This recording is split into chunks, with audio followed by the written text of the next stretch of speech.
नमस्ते सारस्वते देवे गौरवाणी प्रचारिणे निर्विशेष शून्यवादी पाश्चात्य देशतारिणे जय श्री कृष्ण चैतन्य प्रभु नित्यानंद श्री अद्वैत गदाधर श्रीवासादि गौर भक्तवृंद हरे Krishna Krishna Krishna Hare Hare Hare Ram Ram Ram Hare Hare. Hare Krishna, dear devotees. Welcome to our daily morning reading of Srimad Bhagavatam. Thank you all for joining. Please accept my humble obeisances. All glories to Srila Prabhupada. I beg for permission and blessing from Srila Prabhupada, my Guru Maharaj, and entire Guru Parampara. So I don't commit any aparadh, any mistakes, and I don't offend anyone. I also seek blessings from all of you. Vancha kalpatarubhyasya kripa sindhubheva cha patitanam pavanebhyo vaishnavebhyo namo namah. Please bless me so I can speak a few words in glorification of Krishna and his devotees. So we are reading from Canto 2, the Cosmic Manifestation, Chapter 1, titled The First Step in God Realization. And in this section of Bhagavatam, Shukdev Goswami is guiding Parikshit Maharaj on how to fix the mind on the Lord at the time of death. So he is describing this Virat Roop, this universal form of God, in which the entire cosmos, the vast universe that we see is seen as the cosmic body of the Lord, where past, present, and future, everything exists within him. And this body is called Virat Roop, is covered by layers of material elements, and the different planetary systems are imagined as different parts of his body. So the lower parts, his feet, his ankles, his legs are the planetary systems Patal and Rasatal. And when we go up, his knees and his thighs, they are the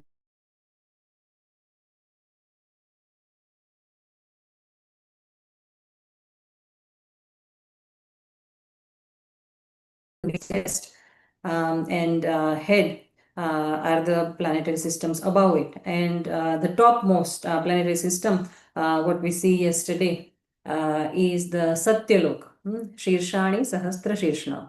So Satyalok is the head of he who has 1,000 heads.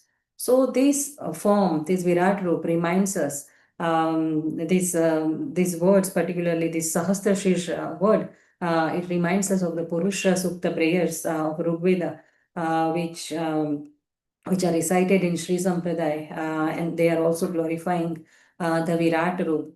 So that also says, Om Sahasra Shirsha Purushaha Sahastraksha Sahastrapat Sabhumi Sarvata Sputva Atyanishta Dashangulam. Dash Angulam. So it also says Sahasra Shirsha, the Purusha, the only Purusha in the creation, Supreme Lord, is Sahasra Shirsha. He has thousands of heads, and he is Sahastraksha. He has thousands of eyes, and Sahasrapat, he has thousands of legs, and he is covering the entire creation from all the sides, as if he is covering like this. But he is Virat. So he is above and beyond. He transcends this whole material manifestation by Dashangulam, by 10 fingers length. That means he is above and beyond. He transcends this material creation. So all the demigods headed by Brahma, they have offered these Purusha Sukta prayers at the time of creation. So it also echoes the same mood, Sahasra Shirsha, that we saw in our verse yesterday. Today we'll read verse 29. Let's go to verse 2, 1, 29. नारायणं नमस्कृत्य नरं चैव नरोत्तमं देवीं सरस्वतीं व्यासं ततो जयमुदीरये नष्टप्रायेषु भद्रेषु नित्यं भागवत सेवया भगवती उत्तमश्लोके भक्तिर्भवति नैष्टिकी ॐ नमो भगवते वासुदेवाय ॐ नमो भगवते वासुदेवाय ॐ नमो भगवते वासुदेवाय Hare Krishna. Vinod Prabhu, would you like to share the screen? Am I Yes, thank you, Prabhu. 2129. इन्द्रादयो बाहव आहुरुस्रः कर्णौ दिशा श्रोत्रमस्य शब्दः नासत्यदस्रौ परमस्य नासे घ्राणोऽस्य गन्धो मुखमग्निरिद्धः. So Indra Adyaha, demigods headed by the heavenly king Indra. Bahavaha, arms, Ahuhu are called Ushraha, the demigods. So first line, Indra Dayo Bahava Ahu Rushraha. So Ada means starting with Indra, Indradayo. So the demigods headed by Indra are his Bahavaha, his arms. Then we go further in the word to word. Karnau, the ears. Dishaha, the four directions. So simple, four directions are his ears. Shrotram, the sense of hearing. Amushya, of the Lord. Shabdaha, sound. So, Karnau, Dishaha, Shrotra, Mamushya, Shabdaha. That means the sense of hearing is his sound. Next, Nashatya Dashrau, the demigods known as the Ashwini Kumaras, Paramasya, of the Supreme, Nase, nostrils. So the next line, Nasatya Dashrau, Paramasya Nase, means the demigods known as Ashwini Kumaras are his nostrils. Granaha, the sense of smell, Asya, of him, Gandha, fragrance. So Granasya Gandho, last line, means fragrance is his sense of smell. And Mukham, the mouth, Agnihi, fire, Iddhaha, blazing. So last portion of the words means his mouth is the blazing fire. Let's read the translation. Translation by Krishna Krupamurti, His Loving Divine Grace. A.C. Bhaktivedanta Swami Srila Prabhupada ki jai. His arms are the demigods headed by Indra. The 10 directional sides are his ears, and physical sound is his sense of hearing. His nostrils are the 2 Ashwini Kumaras, and material fragrance is his sense of smell. His mouth is the blazing fire. So one thing I found strange when I read these words is in the word to word, Srila Prabhupada has translated the word Disha as the 4 directions. But in translation, Prabhupada writes the 10 directional sides are his ears. So I wondered why the difference. And the only reasoning I could come up with myself is that, in its basic sense, the Sanskrit word Disha refers to the 4 main directions, north, south, east, west. But in expanded sense, it also includes the intermediate directions, Ishan, Agni, Nairutya, Vayavya, northeast, southeast, northwest, southwest. So, and also up and down. So that's how they count 10 directions. So I think Prabhupada, when he is doing word to word, he has given us the simple, the literal meaning, 4 directions. But in the translation, he gives us the complete meaning, which is to be understood from the context, the 10 directions. And this trait I have seen in Srila Prabhupada's writing, he often does this to make the translation very faithful to Sanskrit, but also he gives us the philosophical, relative meaning. So 4 and 10 direction is not contradiction, but it's just a shift from literal meaning to contextual meaning. At least that is what I understood. Okay, so let's read the translation again. The arms are the demigods headed by Indra. So that one line. We know in our human body also, arms, they do most of the works. Our cooking, our eating, we want to lift something, carry something, we want to protect something, want to maintain something, we want to clean. Everything is done by our arms. So demigods also, they carry out a lot of work to maintain the universal affairs, of course, as per the order of the Supreme Lord. And because Indra is the king of demigods, he is considered the chief of the Lord's arms. And next, 10 directions are Lord's ears. So the sense of hearing is naturally connected with direction. You know, when we hear something, and we don't know where the source is, we can just follow that sound with our sense of hearing, and it will take us to the source. Smell or other senses, you know, they may fail, but sound is always, it will always guide us to the source. So the 10 directions correspond to Lord's ears. Then next part is his nostrils are the two Ashwini Kumaras. So these twin demigods, Ashwini Kumaras, they are known as heavenly doctors. They are the physicians. They are very expert herbalists. And we, herbs, and we also, when we don't know, we are not sure what the herb is, then we smell it. And from their typical smell, we can say what it is. So basically, herbs, they mostly, they look green. They all look green, but their identity is heavily based on their fragrance, their smell. So, and smell is the quantity of earth element. And that's why a sense of smell is linked with Ashwini Kumaras because they are herbal doctors. And next is the mouth of universal form is blazing fire. So, at this point, Bhagavatam connects directly with Bhagavad Gita. And that is how Srila Prabhupada has opened his purport as well.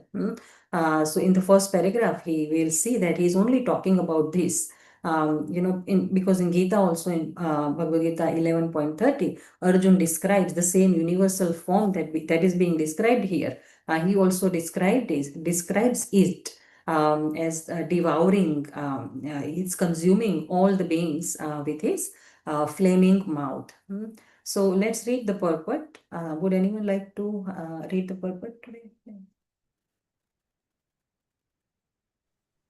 I can read, Mataji. Yes, please, Mataji. Purport by His Divine Grace A.C. Bhakti Vedanta Swami Srila Prabhupada Ki Jai.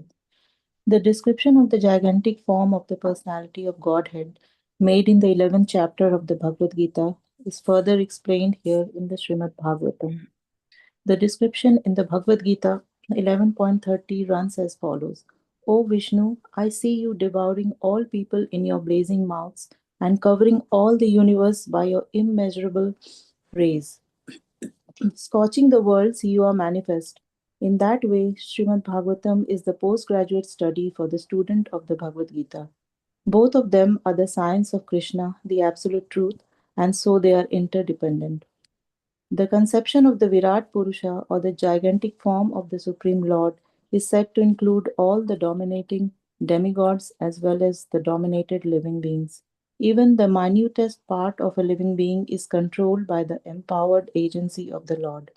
Since the demigods are included in the gigantic form of the Lord, worship of the Lord, whether in his gigantic material conception or in his eternal transcendental form as Lord Sri Krishna, also appeases the demigods and all the other parts and parcels as much as watering the root of a tree distributes energy to all of the tree's other parts. Consequently, for a materialist also, worship of the universal gigantic form of the Lord leads one to the right path. One need not risk being misled by approaching many demigods for fulfillment of different desires. The real entity is the Lord Himself, and all others are imaginary, for everything is included in Him only. Thank you, Mataji. Hare Krishna. Thank you so much, Mataji. So what Prabhupada has written in the first paragraph, again and again he has emphasized that Bhagavad Gita is the foundation of spiritual life and Srimad Bhagavatam is the postgraduate study. In Bhagavad Gita, Krishna directly instructs Arjun on the essential truths that you are not this body. He says all this in the second chapter. Then he establishes that I am the Supreme Personality of Godhead in chapter 10 and 11. And then towards the end, he reveals that your highest duty is to surrender to me. Sarva dharman parityajya mam ekam sharanam vraja. So it is like primary school education of spiritual life, Bhagavad Gita. It is enough to understand the fundamentals. And Bhagavatam begins where Bhagavad Gita ends. So Krishna says in Bhagavad Gita 1866, surrender to me. And Bhagavatam then shows how devotees live that surrender in practice. So Gita teaches surrender and Bhagavatam reveals after surrender the sweetness of that surrendered relationship with Krishna, which matures in Vrindavan pastimes. So, in Chaitanya Charitamrita, Prabhupada writes that, he writes in the very beginning that actually Chaitanya Charitamrita is not meant for the novice, the beginners. Ideally, one begins with Bhagavad Gita, then advances through Srimad Bhagavatam, canto by canto, and then finally comes to Chaitanya Charitamrita. And for Bhagavatam, he says that, as he's saying in this purport, in the first paragraph, he explains that Bhagavad Gita is the preliminary study of Bhagavatam only. And Bhagavatam is the summum bonum of life. Bhagavatam, Prabhupada says, is Lord Krishna personified. And Prabhupada says one must accept the book Bhagavatam as direct representation of Krishna. So basically, Srimad Bhagavatam is a deeper, more detailed study of what is presented briefly by Krishna in Bhagavad Gita. Because if we know, Bhagavad Gita has 700 shlokas, but they were spoken only in 45 minutes. So Krishna has introduced the fundamentals in a brief manner. But Bhagavatam was spoken for 7 days and night consecutively, so considerably more time and more shlokas, 18,000 shlokas. So it has more details of the same concepts. And in Bhagavad Gita's 11th chapter, the universal form is described, but there it is described in general terms that, Arjun says that I can see you have thousands of heads and thousands of eyes and mouths and arms and thousands of bellies. But in Bhagavatam, the identification of each of these feature is further explained. So in Bhagavad Gita, Arjun says you are Sahasra Shirsha, you have thousands of heads and eyes, etc. But Bhagavatam tells us who those arms and heads and eyes, who they are. So that is what this current section of verses, I think from verse 24 to this, they are describing the whole body. So in our today's verse is saying arms are the demigods and the nostrils are the Ashwini Kumaras, sun and moon are his eyes. In yesterday's verse, it said Satyaloka is his head. So like that. So, it's not that what we saw in Bhagavad Gita and what we're seeing here. It's not that, they are different. It's not that there are many different universal forms which are shown to different people. No, but, it is the same form which is seen and described in various scriptures. In Bhagavad Gita, we see it from Arjuna's eyes, from his perspective. And in Bhagavatam, we are seeing it in different context with different emphasis on different aspects of it. So here in the first paragraph, Prabhupada is connecting this description with Bhagavad Gita. When Arjun saw the universal form, we saw in 11th chapter of Bhagavad Gita, he also saw unlimited mouths and eyes and his ornaments, he says, they are all effulgent like thousands of suns. And he says that I'm seeing that all planetary systems, the demigods like Brahma, Shiva, and all the sages and serpents, they are all within your body. And he also says that sun and moon are your eyes, and you have, you have thousands of mouth, and fire is blazing out of them. And from this fire, our entire universe is trembling, seeing your terrible Virat Rup. So in short, Bhagavatam is complementing Bhagavad Gita by giving specific identifications now. Okay, Indra is the arms, and Ashwini Kumaras are the nostrils, etc. So Bhagavad Gita is giving us the impact. What would happen to one when one sees the Virat Rup? So Bhagavad Gita is describing what happened to Arjun, the immediate impact when he saw this Virat Rup. So if we talk about Arjun's experience, he says that, all the different classes of demigods, Shiva, the Adityas, the Vasus, Ashwini Kumaras, the Marutas, Gandharvas, Asuras, they are all gazing, they are all staring at the Virat Rup. They're all in wonder. And then he says that universal form is towering. It has countless faces and arms and thighs and legs and eyes, and his teeth are blazing in there, and he is so radiant that his radiance touches the sky. And Arjun says that Bhishma and Drona and Karna and all the sons of Dhritarashtra, they are all rushing into Lord's fiery mouth, and with his fiery teeth, he is crushing the heads of them between his teeth. And he sees that all the people, they are entering in his mouth, all the people, all the soldiers from his side, Kaurava side, Pandava side, they're all entering his mouth, just like rivers are rushing into the ocean, or just like the moths are, they are attracted into the blazing fire and they just rush into the fire. And everything, everywhere Arjun looks, everywhere he turns his head, he sees destruction in this Virat Rup. There are flaming mouths and there are scorching rays, and the whole universe is being consumed in that Virat Rup. So, seeing this sight, Arjun is shaken and trembling, and he prays that, O Lord of the Lords, O refuge of all the worlds, please be gracious, please be kind, and I don't know who you are. I don't know who you are now in this terrible form. I can't understand your mission. So Krishna has already described his mission, why he is there, but Arjun says, now I'm just overwhelmed. I don't understand. And then Krishna answers the iconic verse 1132, where he says, Kalosmi ham lokakshaya krit pravruddho, that time I am the great destroyer of the worlds. And except for you, Pandavas, all the soldiers on either side, they will all be finished in this war. So the point is, here in Bhagavatam, Virat Rup is not presented as a scary form. Bhagavatam is presenting Virat Rup in a neutral way, in a descriptive way. It's just showing how creation, maintenance, destruction, they all happen together, and by whose will they happen. But we in Bhagavad Gita, we saw this experience through Arjun's eyes and his emotions, his immediate emotions when he saw this.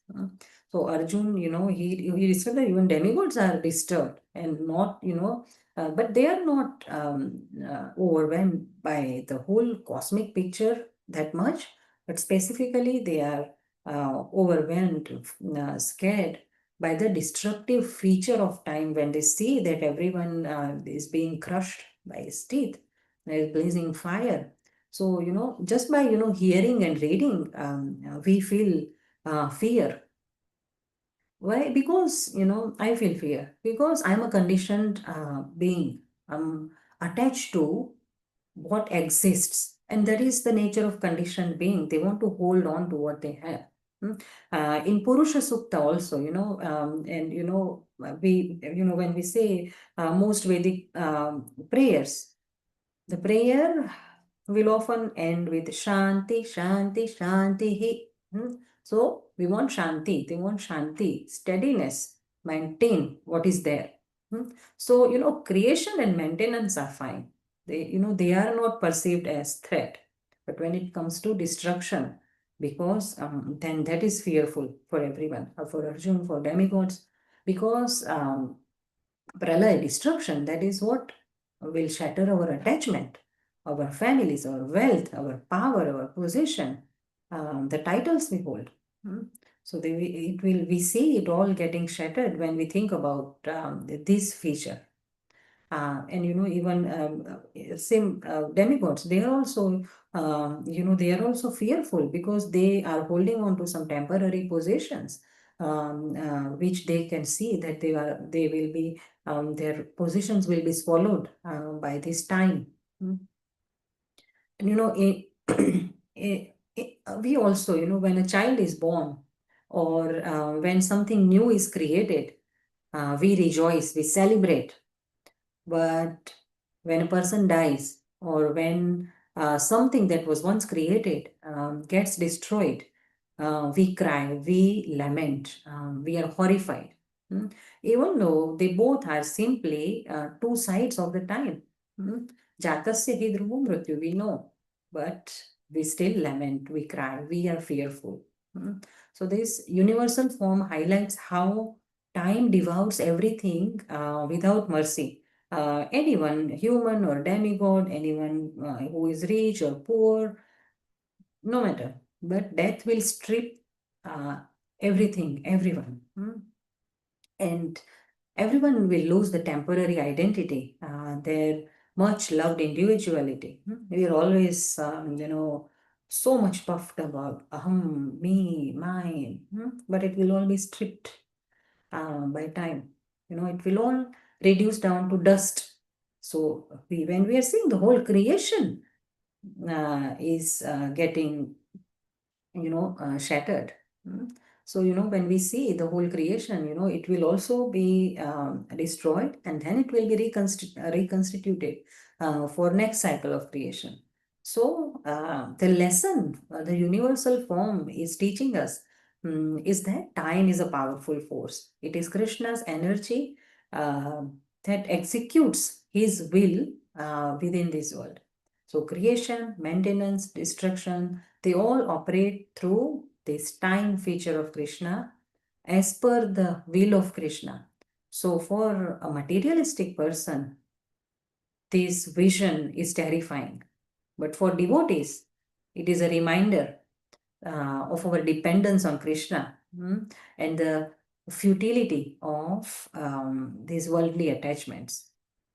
And the demigods themselves, we see that they are a part of this form, and yet they are praying Shanti, Shanti, Shanti. So they are hoping to preserve the creation and maintenance while they want to avoid destruction. But the true peace, true Shanti cannot exist. It is said in the scriptures, Shanti cannot exist in this 1/4 material energy. The material world, it is only 1/4 of Lord's creation. The scriptures describe that this material creation is only ekpada vibhuti, ekpada. So it's chaturpad, but this is only ekpada vibhuti of Lord's creation. But spiritual world is 3/4 vibhuti, 3/4 portion, tripada vibhuti.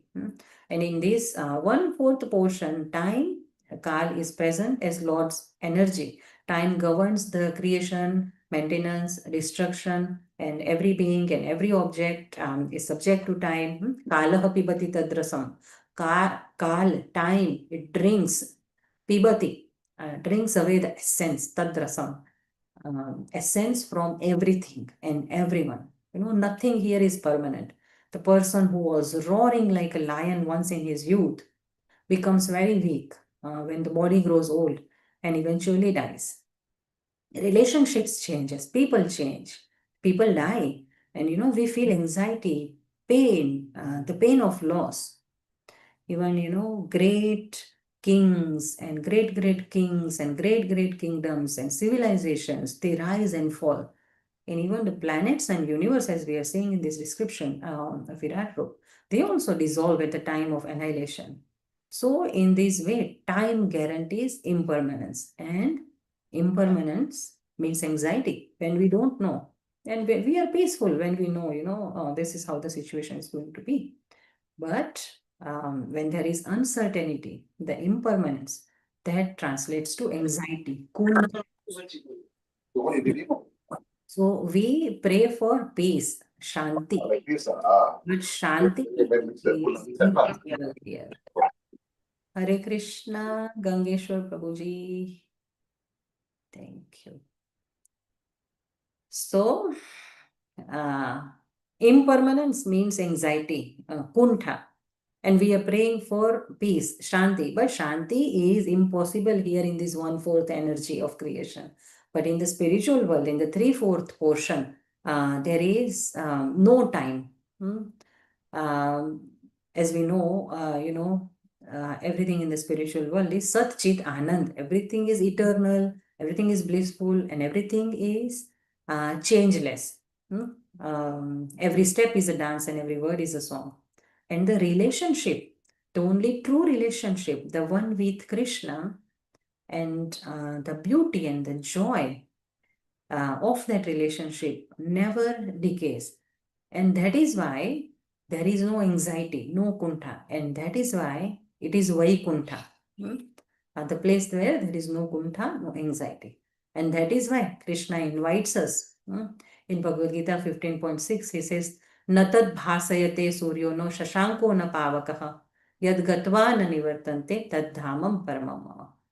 He says that supreme abode of mine is not illuminated by Shashanko, is not Natad Bhasate Suryo, not illuminated by sun or Shashanka, moon.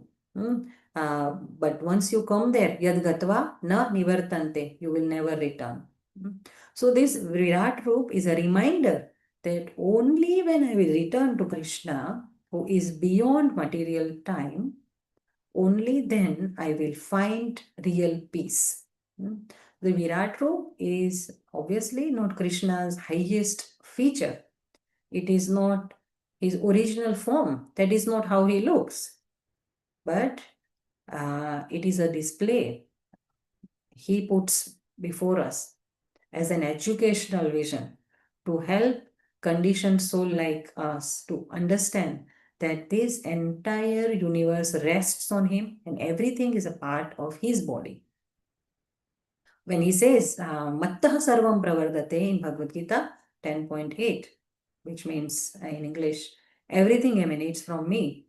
When he says that, if anyone has been left with any doubt in chapter 10, then he shows this universal form in chapter 11 to shatter that doubt.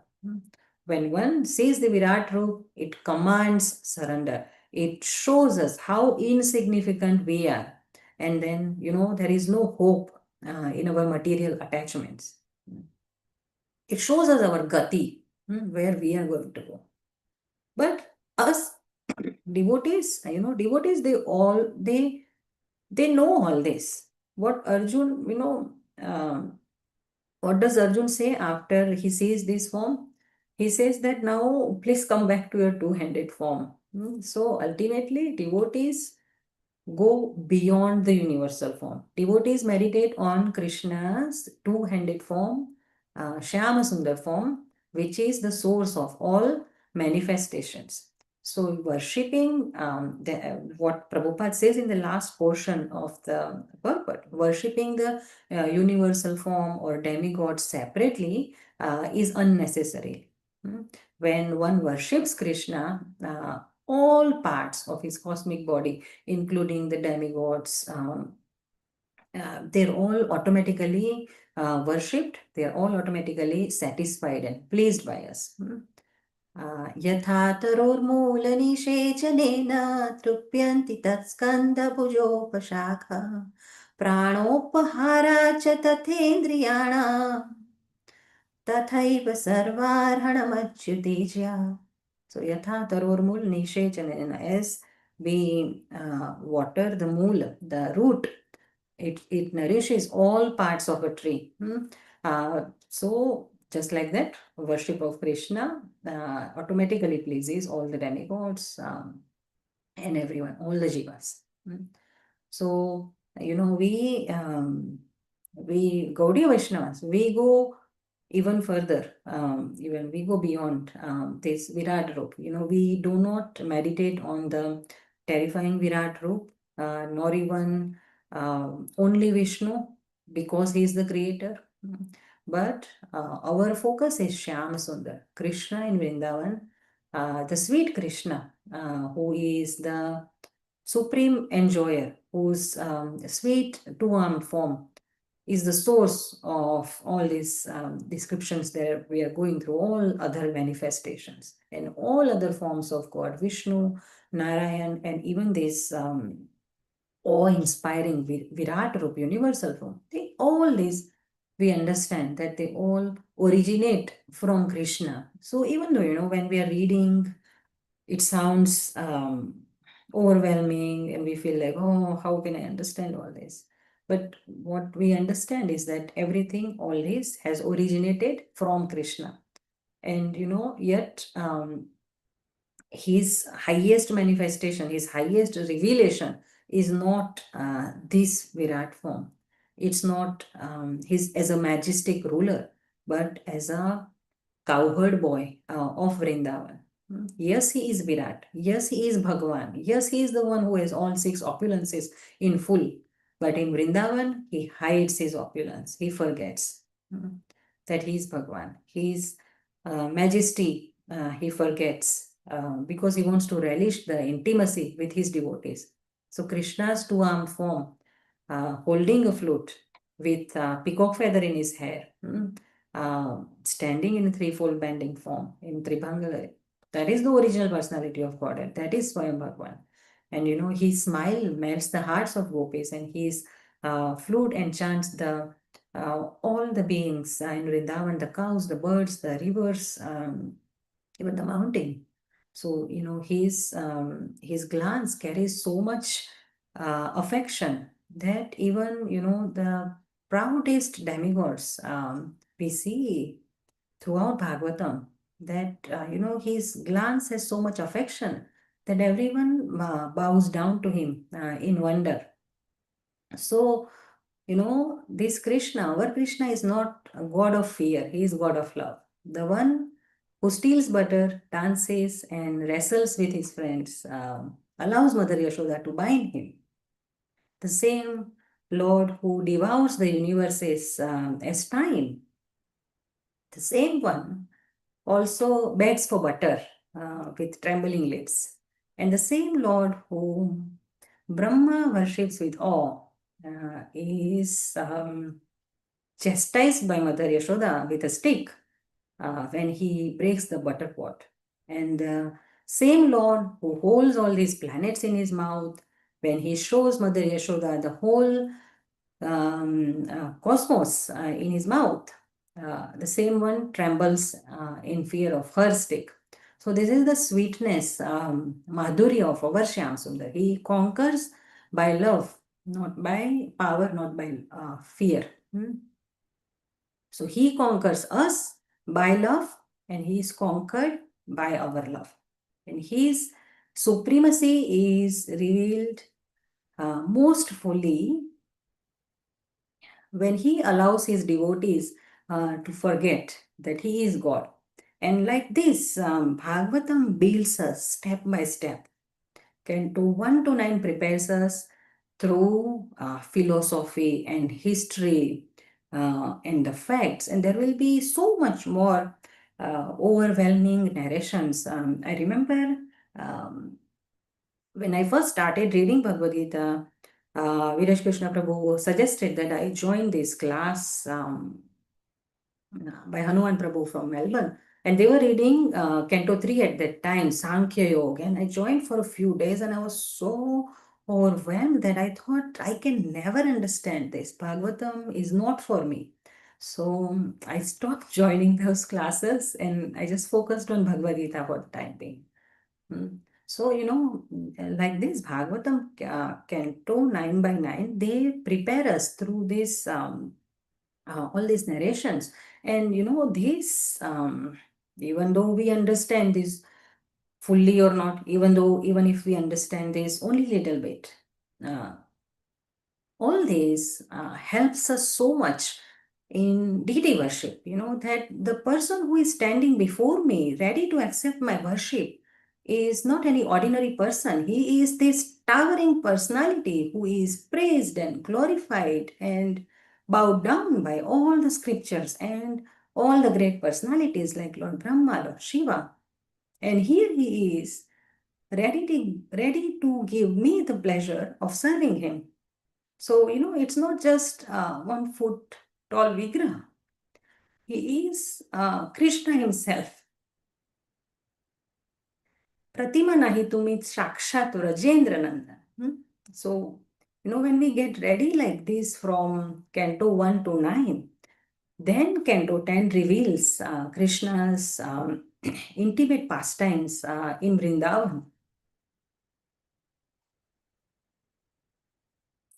So we are Gaudiya Vaishnavas. We don't just bow down to Krishna in fear because he is a mighty person and he is a magnanimous person, but Aradhyo Bhagwan Vrajeshatanaya Tadham Vrindavanam.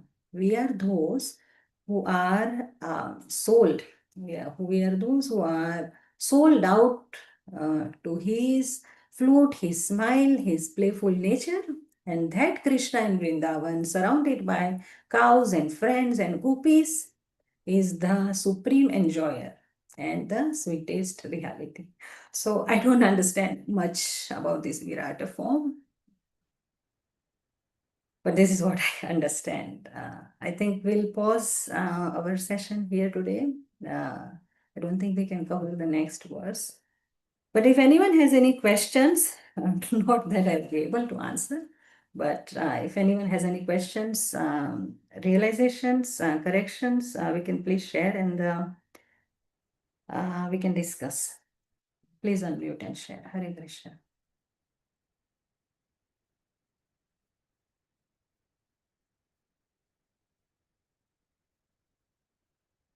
All right. Thank you all for joining and inspiring me to glorify Krishna. Granthra Srimad Bhagavat Mahapuran ki jai. Jagadguru Srila Prabhupada ki jai. Have a blissful Krishna conscious day. Hare Krishna. See you all in the evening at Harekrishnatemple Hare Krishna. Hare Krishna. Thank you, Mataji. Hare Krishna. Thank you, Mataji. Hare Krishna. To Mataji. Hare Krishna. Hare Krishna. Thank you, Mataji. Thank you, Mataji. Thank you for a lovely class, Mataji. Hare Krishna. Hare Krishna, that was a beautiful class, Mataji. Thank you for your service. Hare Krishna.